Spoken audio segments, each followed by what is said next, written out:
Hello everyone. Well, it's been about 4 years and about 20 pounds later. Last video I made, I mentioned I was going to do a review on the Crimson Trace. Plenty of time, plenty of use, great option. Let's first start off with barrel's empty, gun is safe. Okay. I love this option. I don't think I'd ever go without it, especially on this pistol or any kind of quick draw conceal carry. With this it's real simple to work. There's no switches. It's just one button that you don't even have to think about doing. As soon as you put your fingers right here, I'm gonna push it. It's that little tiny circle right there, okay? So when you go to grab the gun, it automatically comes on, okay? Simple, easy, no thought at all. Okay, and that's one thing I really love about that option. Some of them have switches or a button that you got to push, button you got to reach all the way up here to turn on, or turn on with this hand. Just pull the trigger, pull the grip. Don't pull the trigger, sorry, wrong word. Makes it come on. And with that, if you go to draw and you're at a close distance with somebody and you don't have time to sight in, because you're not going to need to with this, you're 10, 15 feet, maybe a little bit further, you're going to hit target, okay? Do not forget about your backstop. Key thing, always think of your backstop when firing a pistol, rifle, any kind of weapon, okay? Because that bullet may go stray and you don't want to hit anybody or anything that you don't want to hit. So always keep it in mind. But if you're 10 or 15 feet from your target, you will hit it. Hundreds and hundreds of rounds through this pistol with the Crimson Trace, and I've only had to adjust it when I replace the battery, because you do have to take it apart, put the battery in, put it back together, and then resight it in. But with the exception of that, I have not had to resight any of it. Shoots true every time. I can hit target 25 yards away. Only problem is that from that distance, it does tend to wobble around the target. You can see a little dot kind of wobbling. It's hard to hold it steady because, I mean, I'm not RoboCop. I can't get a steady hand and shoot straight every time.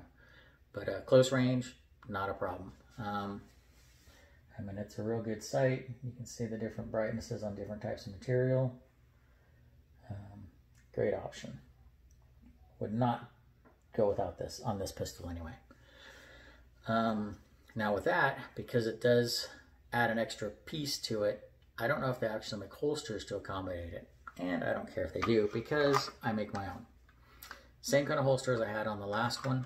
Okay, but this one, of course, is a little bit bigger because of the Crimson Trace. A little click in, same cant, just a metal clip right there. Okay, one screw. I did have to drill a hole through here, through the clip, and the inside of the part where the screw is at sits right inside here.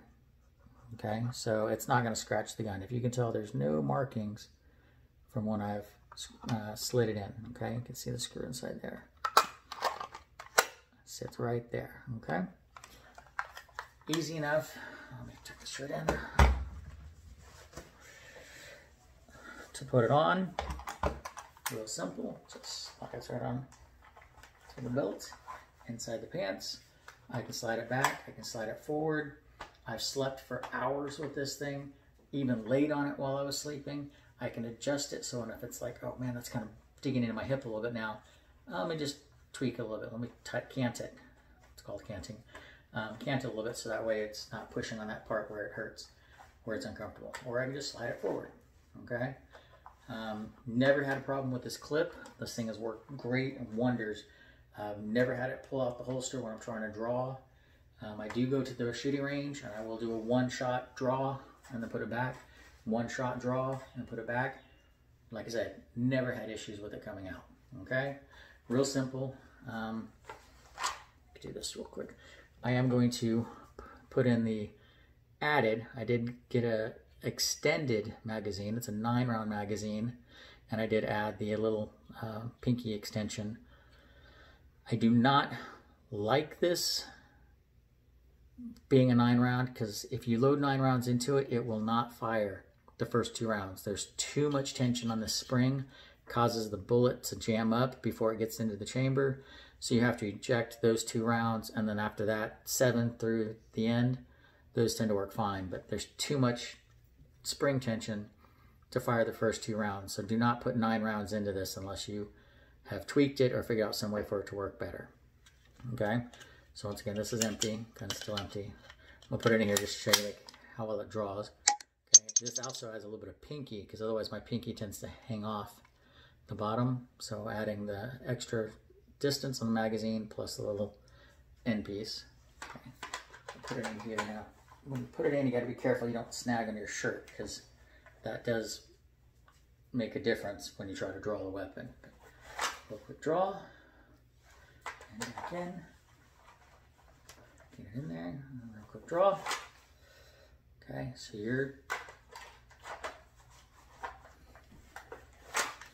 and then you can of course pull it as needed.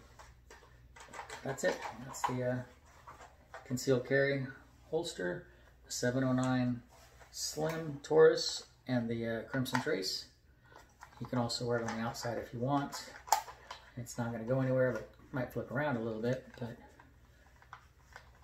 in case you kind of just don't feel like having it jammed in your britches at the moment, but you don't want to put it down or leave it somewhere where the kids can get it, you can just put it there.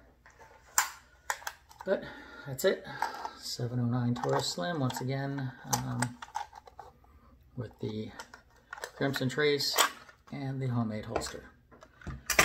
Hope you guys enjoyed the video. If you have any questions, post them below. I will also post some other links to the kydex holster that I made, also conceal carry. So if you're interested in seeing that, it's basically the same video but different pistol. And then of course it does cover a different holster that I purchased.